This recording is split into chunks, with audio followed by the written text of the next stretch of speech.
Rumpelstiltskin. Once upon a time, there lived in Germany a poor miller who had a beautiful daughter. As she grew older, he wondered how he was to find a good husband for her. One day, he said to his daughter,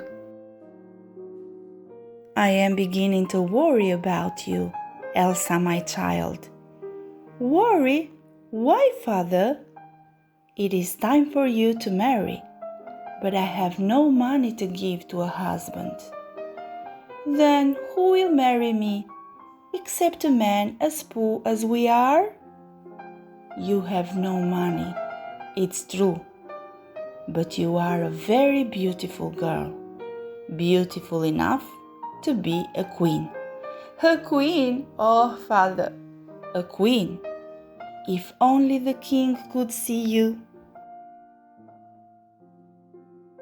"The king? How could I ever get inside of the king?"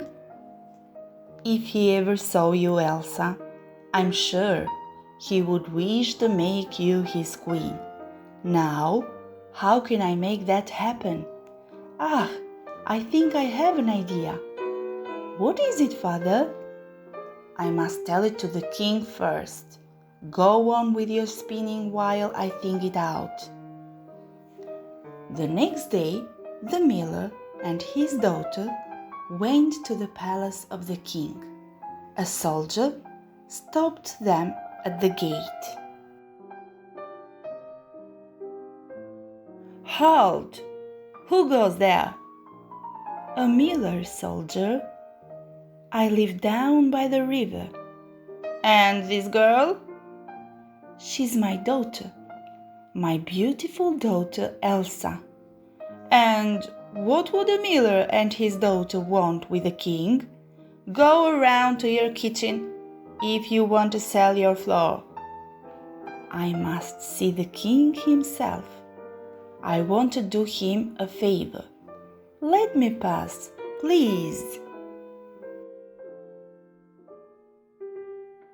"You, a poor miller, want to do the king a favor?"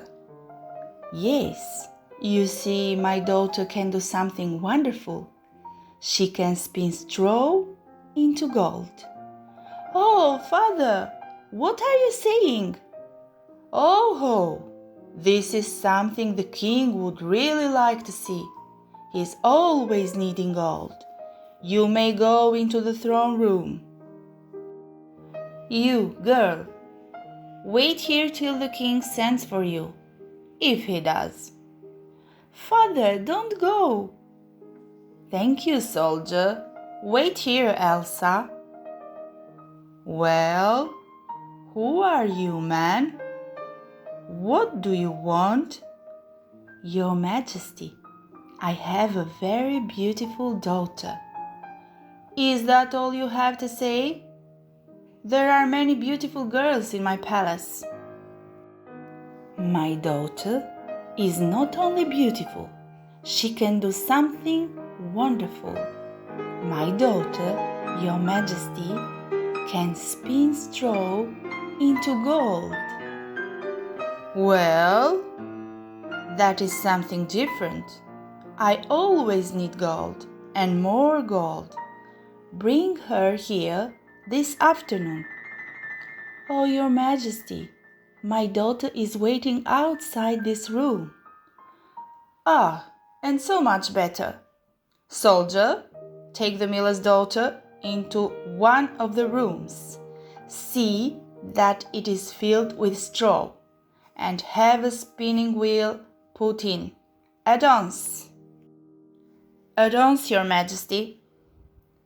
"Wouldn't you like to watch my beautiful daughter as she spins, Your Majesty? Just one look." "No. Go now, miller, and tell your daughter to start spinning at once. If she does not spin at all the straw into gold, by morning she shall die." "Oh, Your Majesty, but—" "Go, I said. Soldier, see that the girl is locked into the room all night. Go now, both of you." Then Elsa, the miller's daughter, was locked into the room full of straw. She was told to spin the straw into gold by morning or die. Poor Elsa didn't know what to do.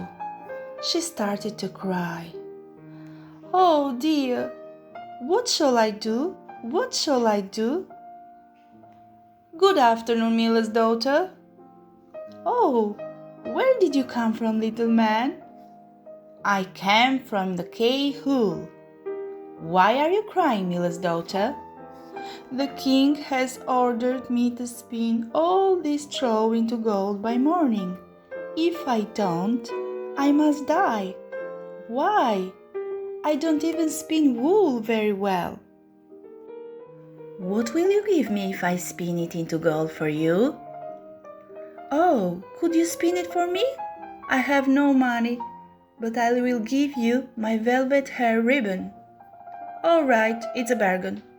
Now, let me sit down at the spinning wheel." The little man spun and spun quickly until all the straw was gone and all the spools were full of gold. Then he was gone as quickly as he had come. Early the next morning, the king came and opened the door. "So, you can really turn the straw into gold, as your father said." "You see the gold in front of you, your majesty. Lovely shining gold. Now, miller's daughter, you shall be put into a larger room full of straw. Spin that into gold before morning, if you love your life."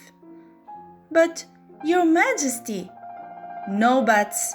Soldier, have a larger room filled with straw. Take the girl and the spinning wheel into it." "It shall be done at once, your majesty." So Elsa was taken into a larger room which was filled with straw for her to change into gold. She looked into straw and began to weep. "How do you do, miller's daughter?" "Oh, the little man again. Please, will you help me again today?" "Tell me first, what will you give me if I spin this straw into gold for you?" "I will give you the gold ring from my finger." "Very well, give me the ring." "Now let me sit down at your spinning wheel." The next day, when the king came into the room, he looked at the spools and spools of gold and smiled with pleasure. This time he looked at the miller's daughter too. He saw that she was beautiful, but he wanted still more gold. He led her into a larger room filled with straw. "You must spin for me one night more, miller's daughter." "But, your majesty, I cannot." "Why not? You have done it twice. Do you refuse to do it again?" "Oh no, your majesty, but—" "If it is all spun by sunrise, you shall become my queen." "Oh, your majesty, but how can I?" "How can you? A poor girl? Marry a king? You can spin more gold than any princess ever had." "Not another word now. Set to work." Oh dear, if only that little man would come again. "Here I am, miller's daughter." "Oh, thank heaven, you've come again. Please, little man, will you spin for me this third time?" "What will you give me this time?" "Oh dear me, I have nothing left to give you." "There is one thing, only one, for which I will spin tonight." "What is that?" "Promise me, when you are queen, you will give me your first child. Who knows if I shall ever become a queen? Very well, little man. I promise that if I shall ever become a queen, you shall have my first child. That's what I want. Now I will sit down and spin. Early the next morning, the king came again and found the room full of spools of gold. So the king and the miller's daughter were married and they were very happy.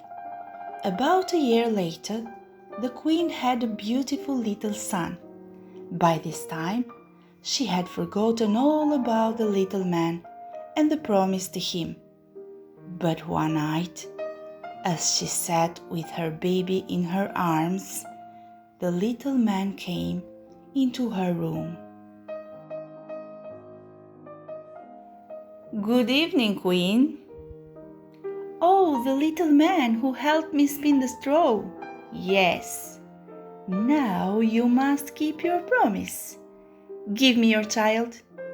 Oh, no, no, I can't give him up. But you promised.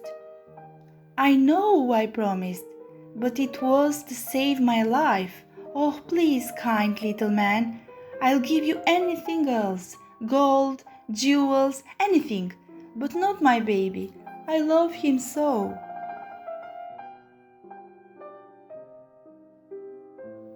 Nothing else will do, but I will give you one chance to keep your baby.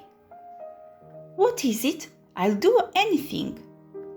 I'll give you 3 days to find out my name. If you do that, you shall keep your child. If you don't guess my name, you must give him to me as you promised. Thank you, little man, for this chance. I'll try to guess your name. You'll have to try it very, very hard. The queen did not like to tell the king about the little man. She lay awake all night thinking of all the names she had ever heard. The next night, the little man came again to the queen's room. Well, queen, what do you think my name is? Is your name Henry? No. Is it Jones? No. Is it your name Joseph, George, Arthur, William? It isn't any name you have ever heard. My name is so strange that you will never, never guess it. The next day, the queen sent soldiers out to learn all the queer names that they could. When night came, she cried as she waited for the dwarf. Well, queen, do you think you know my name now? Is your name Shorty? No, it isn't. Is your name Spindleshanks? No, it's not. Are you called Crosspatch? No, I'm not called any of this. You have one more night left. If you don't guess it by tomorrow night, I shall have your child. The queen was very much worried that third day. Each soldier came back, saying he had heard no new name. But the last soldier told a strange story. Your Majesty, I saw a strange sight today. I was coming through a dark forest. I saw a tiny house. I walked quietly over the window and looked in. Hopping up and down in front of the fire was a strange little man. As he hopped, he sang, Today I brew, tomorrow I bake, next morning I the queen's child take. How glad I am she does not know my name is Rumpelstiltskin. That must be my little man. Thank you for your good news. Take this piece of gold as a reward. Thank you, Your Majesty. Soon after the soldier had gone, the little man came into the queen's room again. Well, queen, this is your last chance. What do you think my name is? Are you called Conrad? No. Is your name James? No. Then your name must be Rumpelstiltskin. Food stamping angry. The fairies must have told you. The fairies must have told you. Ah! Now you can't take my darling baby. Stamp your food as hard as you like. Ah! You have stamped your foot into the ground, and you will never be able to pull it out again. The fairies must have told you. Oh, now your other foot is deep in the ground. Why the little man is sinking down? He's gone. Now he'll never be able to harm my baby. She laughs happily. Yes, the little man sank down into the ground and was never seen again, and the queen kept her baby and was very happy. And so ends the first of our tales. I am sure you were glad to know that the king married the miller's daughter. The story of Rumpelstiltskin comes from Germany. Our next story, it will come from Norway. It is called Boots and His Brothers. Be sure to listen to it. Thank you for listening.